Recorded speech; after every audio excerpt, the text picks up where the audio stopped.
two ARPGs, two clashing philosophies. But what exactly happens when the Last Epoch player steps into Path of Exile 2?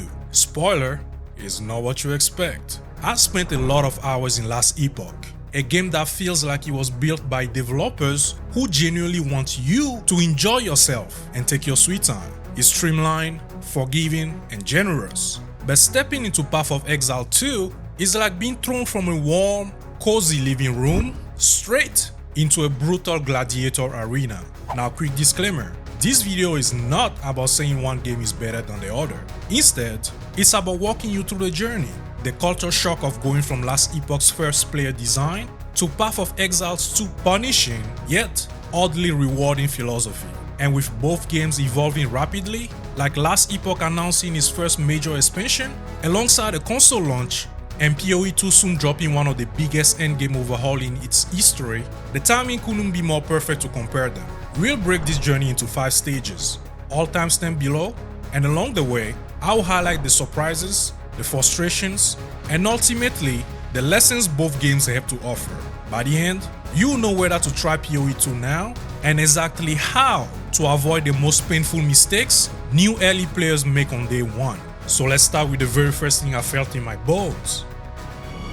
There can be no salvation without sacrifice.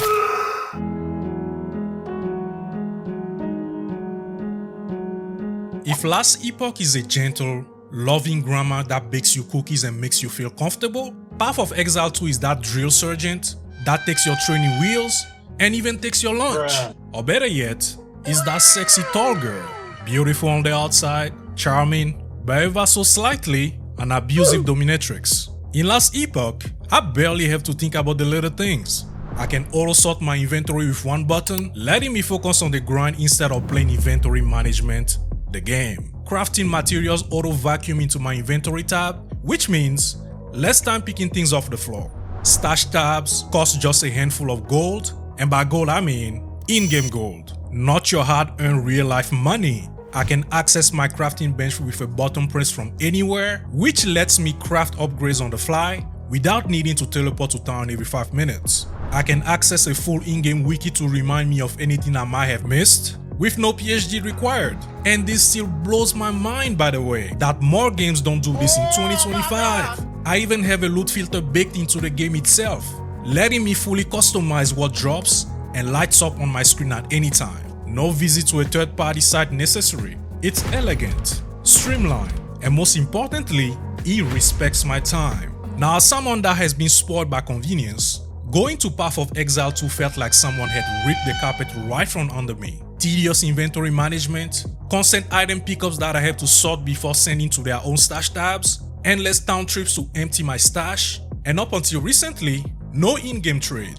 But here's where things got interesting. With patch 0.3, and especially the upcoming 0.3.1, GGG has started listening. Asynchronous trading, once a far-fetched dream, is now a reality. No more alt-tabbing to a trade website. Well, still can, but now I can do it directly from inside the game as well. No more spamming 10 players in a row to try getting a single item. No more waiting 100 hours to get a reply for an item I really want. Oh, and did I mention you can trade from level 1 instead of very late in the campaign? Oh yeah, baby. Although, you still stuck with a player-to-player trading until you reach Act 4. This is where you unlock asynchronous trading at last. But once you do, trading becomes smooth, instant, and honestly, one of the biggest W's PoE has ever scored in my book. So be sure to rush to Act 4 as fast as you can to unlock this beauty. Crafting also received a massive quality of life upgrade in 0.3, with omens, perfect essences, and deterministic crafting giving more agency. I can now steer outcomes instead of endlessly gambling my life savings praying RNGesus for a decent outcome. And even the maps themselves, once bloated with large, frustrating layouts and obnoxious ground effects, are soon getting streamlined.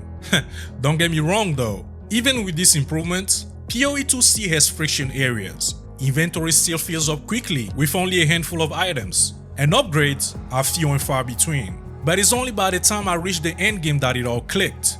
That friction is intentional. You see, in POE2, managing resources, juggling limited space, and feeling the grind are part of the challenge. It creates a stake. It makes every decision matter. This game simply doesn't let you breeze through everything. At least, not at the start. It wrestles you against its systems, forces you to adapt on the fly, and somehow, all of that makes the rewards feel bigger than life itself. But the real slap in the face wasn't anything I just spoke of. He was the first boss.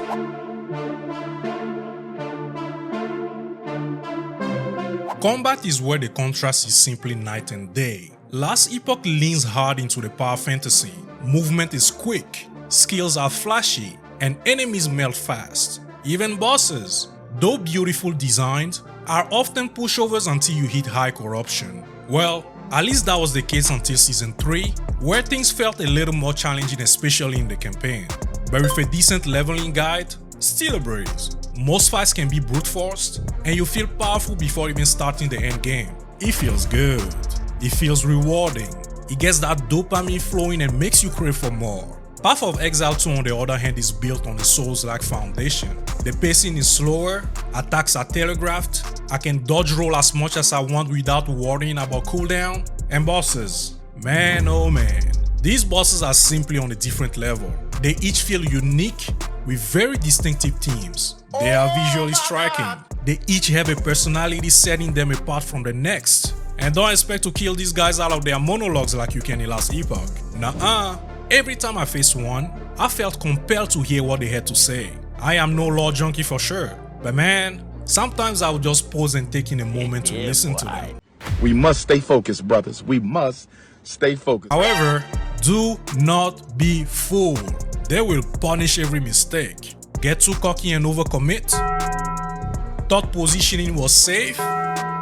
Some of them even had second phases that pushed me to my limits. Guardian Ape flashbacks from Sekiro, anyone? Anywho, it's not just the bosses. Even a rare or an insignificant goblin made me think twice before I commit. Unlike Last Epoch where being overpowered is the default, in POE2, weakness is the starting point, and hesitation is defeat. Sekiro yo, mayoeba yabureru zo. So if you're from Last Epoch, make sure you treat every magic or rare on the map like a mini-boss. Then put some respect on their name, or you are in for a very rude awakening, my friend. Speaking of my Last Epoch lads, character resistances besides physical don't matter a whole lot in the Last Epoch campaign as you know. But in POE2, oh boy, by the time you pass Act 3, you better make sure you start addressing your resistances. This is because as you progress in the campaign, your resistances get lower by design. So you're highly incentivized to start thinking about resistances early before hitting the endgame. Patch 0.3 doubled down on this combat philosophy. Act 4 bosses are the most complex ARPG encounters I've ever seen. Like this dude making me think about strategy mid-fight. You also have multi-phase fights with mechanics that demand you learn, adapt, or die. Every encounter is a puzzle wrapped in combat instead of a simple DPS check. And when you finally beat a boss that stomped you 10 times in a row, the satisfaction, that overflow of joy, is simply on another level. As a Last Epoch player, this was by far the biggest shock. Man, I used to sprint through content like a god, most times even ignoring mobs on the way, but POE2 stripped me down and forced me to crawl. Sheesh, it was frustrating, even humiliating at times. But when I finally adapted, timing dodges instead of face tanking, reacting instead of spamming, strategizing instead of running in head first, I understood the assignment. I understood why people love this game so damn much. But build, that's where these games diverge completely.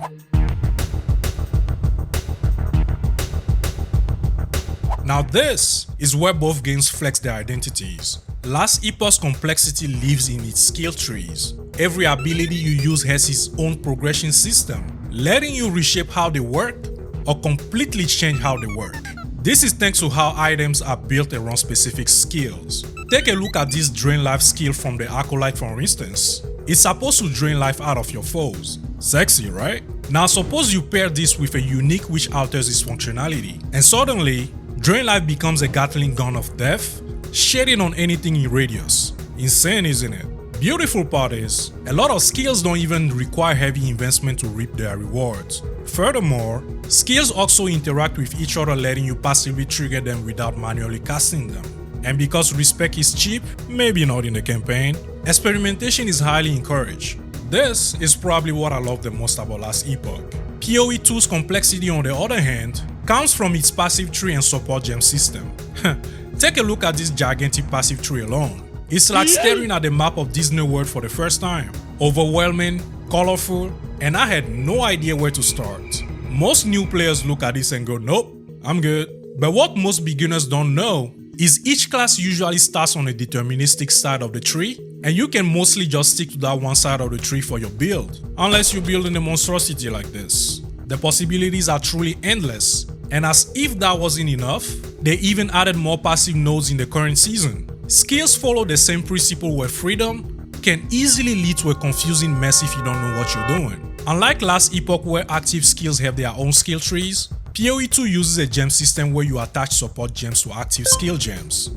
This is similar to the material system you find in Final Fantasy VII Rebirth. This creates different permutations that makes skills far more fun to try, because you can slot pretty much any support gem into a skill, as long as it's supported. And you can even use the same support gem in as many supported skills as you want. Kind of wild really. Furthermore, some support gems can be upgraded to higher tiers, increasing their potency, and in this system, any class can use any ability because the only barrier of entry is the stat requirement. Sounds dope, right? Well, I was also stoked by this until I realized that none of this is free. You see, in Last Epoch, all I needed to worry about was grinding XP to level up my skills. But in POE2, the only way to realize the true potential of my main skills is by unlocking higher level gems. Not only that, I also needed to find Jeweler's Orbs to add more slots to my skills. And as if that wasn't enough, I also needed to get Gem Cutter Prisms to upgrade the quality of my skills.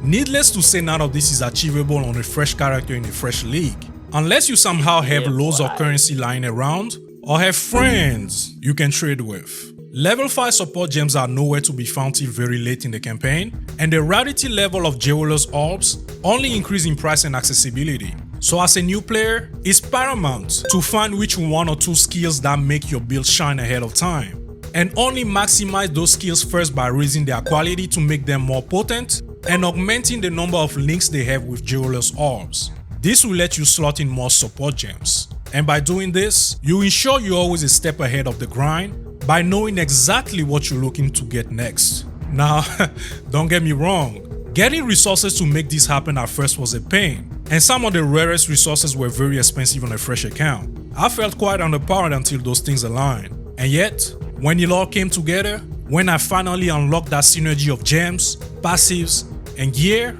it was absolutely glorious. Campaign bosses, gone. Enemy swarm packs, deleted. Sweaty encounters, a thing of the past. On top of that, I also had access to 2 trials in order to earn specialization or ascendancy in PoE terms, because this is not simply given to you by reaching a certain point of the campaign. Oh no, you gotta work for it. Failure here is not an option, my brother. Losing a trial means you need to go back and regrind the trial token necessary to gain access once more. It's stressful, it's challenging, and my heart was in my throat from beginning to end because I had something at stake. I had something to lose, and this made earning those ascendancy points worth it and well deserved. Last Epoch certainly gave me the freedom to play, but PoE2 gave me the satisfaction of discipline, synergy, and risk paying off.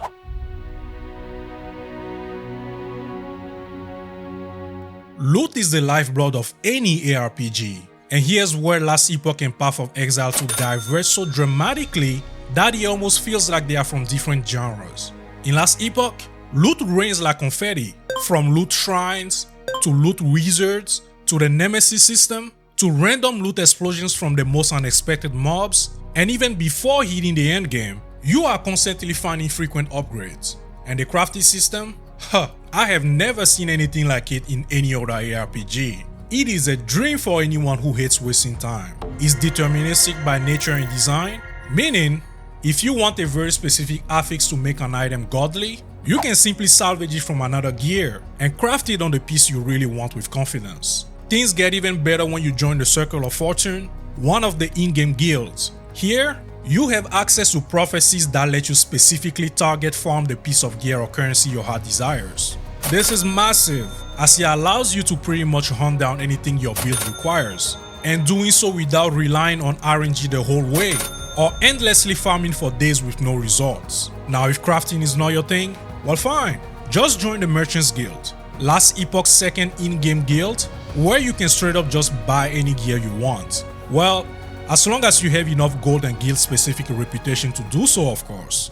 This way, you can quickly and effortlessly gear up in minutes then start blasting. Now contrast this with POE2. I mean, to be completely honest, loot in the campaign is nothing to brag home about. Meaningful currency drops are few and far between, and gear upgrades that you can actually use in your build are scarce to say the least. I know GGG tried buffing this in a prior patch, but bruh, let's keep it real. 90% of the campaign drops are better used as gold than equipment. Even in the later areas of the campaign, I was still selling most of my drops for gold. Currency drops, however, improved quite a bit over the course of my campaign run. One of my good friends even confirmed he got a Divine Ore, one of the rarest currencies in this game, during his campaign run.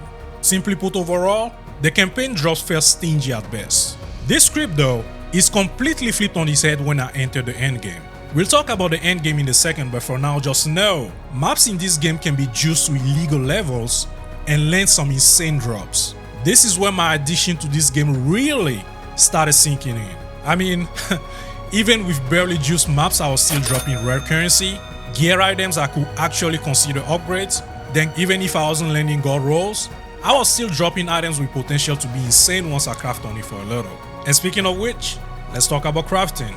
Now full disclosure, this is not my very first round in POE2. I played a little back when it first released and crafting back then was not a thing. I mean, you could craft, but it mostly consisted of slamming currency into an item and pray it hits something that you actually want on the item. In the 0.3 patch though, GGG introduced deterministic crafting elements like perfect essences, which let you guarantee high level affixes, and abyssal crafting through omens that turn crafting into a more controlled process.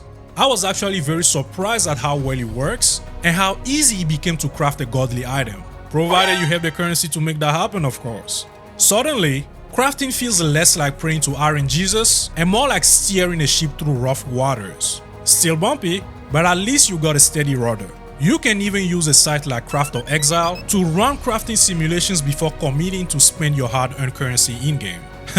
This absolutely blew my mind, because I knew nothing about how the new crafting system worked or how to use any of the new crafting currencies, but I was able to craft a piece like this through pure experimentation in a simulation where I learned all I needed to know and got better through failure. Seriously, this was a game changer, and even more so than I can put into words. Still though, each game remains unique and their philosophy remains different. Last Epoch wants you to use your loot from the very start and encourages experimentation often, whereas POE2 wants you to invest in your loot wisely, trade it when you can for currency, and agonize over when to let it go. And then the endgame completely flips the table. I'm so confused. These are confusing times.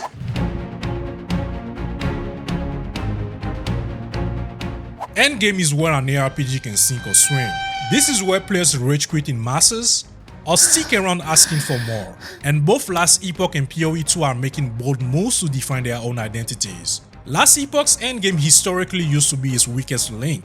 Monoliths felt repetitive, corruption scaling was the only real challenge, and outside of chasing a handful of pinnacle bosses, there wasn't much variety. But Season 2 and 3 began shifting that narrative. The new Act 10 that dropped in Season 3 for instance, was actually a revelation. The visuals alone, the bosses, and the new biomes look far better than anything Last Epoch has produced before, showing what the engine is now capable of. Meanwhile, quality of life improvements like minion targeting, easy corruption pushing and scaling, and simplified stability systems smooth the grind. And now, the latest bombshell, the Orobis expansion, ESG's first true expansion, teased with Orobis as likely the new Uber boss, and paired with a console launch on PS5, is easily the studio's most ambitious move yet. But I have my own reserves with this. You see, until now, Last Epoch's content drops were free, but with ESG now owned by Krafton, I worry that the monetization philosophy may shift. But no one knows what the future holds yet, as ESG hasn't confirmed any sort of pricing. So I'll keep this topic short and we can discuss further in the comments. Still, the promise of Orobis hints at Last Epoch's future with more bosses, more story, more cosmetics please, and more reasons to return season after season. Now let's flip to POE2's Endgame, which is about to have its biggest overhaul yet. Before we talk about the upcoming changes though, let's look at what we have in game right now at the time of this recording. The endgame of Path of Exile 2 is built upon a map-based system called the Atlas and is intended for endless grinding for levels and better gear. You start with a basic uncovered area of the Atlas surrounded by fog. This fog is dissipated as you complete more maps using map stones called waystones. Then the Atlas endlessly expands the more maps you complete. Waystones can also be crafted on, adding extra affixes that make your maps harder but also juicier with drops.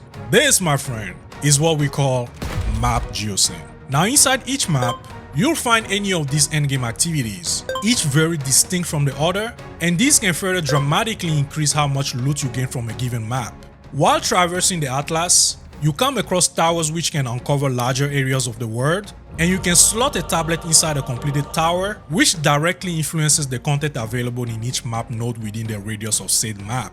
Now here is where things go absolutely ballistic. You see, towers have a predetermined radius, and a radius of one tower can overlap with the radius of another, meaning all the tablets slotted in overlapping towers can influence the existing maps in overlapping areas. Welcome to the infinite money glitch. Here's where folks are able to drop insane amount of currency and get drops that they can sell on the market for insane amount of money, or craft unacquired gear for bonkers rewards, or sell them for ridiculous amount of currency. Furthermore, the endgame has its own skill tree called the Atlas skill tree, and don't get this confused with your character's passive tree. This is completely separate. Think of this as passive map juicing, as it only influences your endgame maps. You can use it to target specific drops and make each endgame activity easier to target farm. Oh, and did I mention each one of the endgame activities have a pinnacle boss with escalating tiers of difficulty and specific drops that you can target farm? That's not even all. There's also an uber pinnacle boss you can challenge once you meet all the necessary requirements. Sheesh! I was quite overwhelmed by the amount of content available in POE2's endgame compared to what we currently have in Last Epoch. I was jealous and a bit salty to be honest. But this endgame in POE2 is about to get even better. Patch 0.3.1 announcement from GGG a few days ago came out of nowhere and shocked me quite a bit. You see, up until now, endgame maps just boil down to loading in, completing chase down every rare mob requirement, and finishing any existing activity in the map if you choose to do so. But in 0.3.1, every map will now end with a boss, giving structure and purpose. The Announcing Tower system has been replaced with limited use tablets that let you choose the specific map modifiers you want. No more tower chasing, no more cartography PhD required to plan how to overlap your map just right. And every map now comes with a guaranteed extra content like Breach, Expedition, or whatever else, making sure each run feels unique and varied.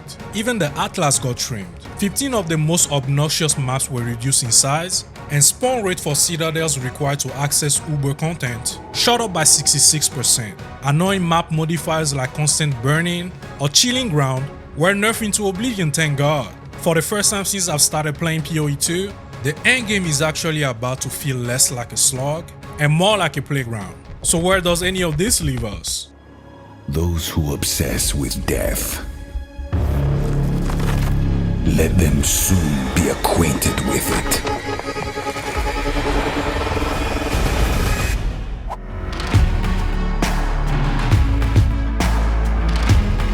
Walking from Last Epoch into Path of Exile 2 feels like stepping from one philosophy into another. Last Epoch wants you to feel powerful quickly.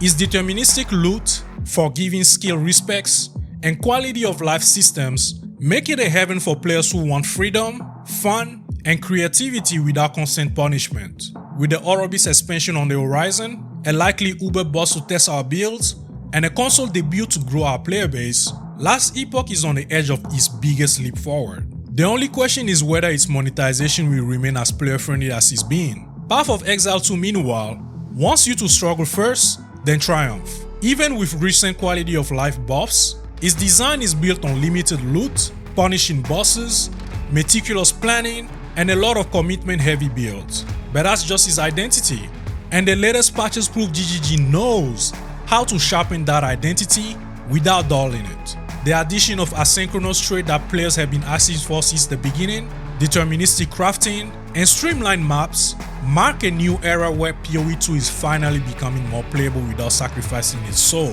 So should Last Epoch players deep into Path of Exile 2? My answer is a resounding yes. But manage your expectations and don't keep your hopes up for cookies and comfort. Expect to be humbled, expect to be tested, expect to crawl before you run. And if you can embrace all that, I promise, you'll find a satisfaction that Last Epoch simply doesn't aim for. At the same time, if you're a POE2 player, definitely look at Last Epoch as the perfect complement. When the grind gets too punishing, Last Epoch is there to remind you how good it feels to be powerful with minimum time investment, to experiment freely, to craft to your heart's desire without splurging into your life savings, and to enjoy a game without the weight of friction. In the end, both games are carving out their place in the RPG space. One thrives on generosity, the other thrives on challenge. And as someone who has lived in both worlds, and will continue to do so, I can say this with confidence, you really don't have to choose. You can enjoy the cookies of Last Epoch and the crucible of Path of Exile 2, because together, they are pushing the genre forward in ways we've never seen before. So to every Last Epoch veteran curious about Path of Exile 2, take the plunge. It definitely won't be what you expect, but that is exactly the point. Now I know, this video ran quite a bit longer than I would like, and it's probably the longest I've made on this channel, but I truly felt like I would be doing a disservice to both games I love very much if I didn't pour everything I truly felt like saying in this video. So if you made it this far and didn't get annoyed of my voice, I very much appreciate you for just being here and hanging out with me. Your support means the world to me, and I also want to sincerely thank each and every one of you that helped me reach 400 subs in such a short amount of time. Until you hear from me again, stay stylish, stay untouchable, and may your crits always be juicy.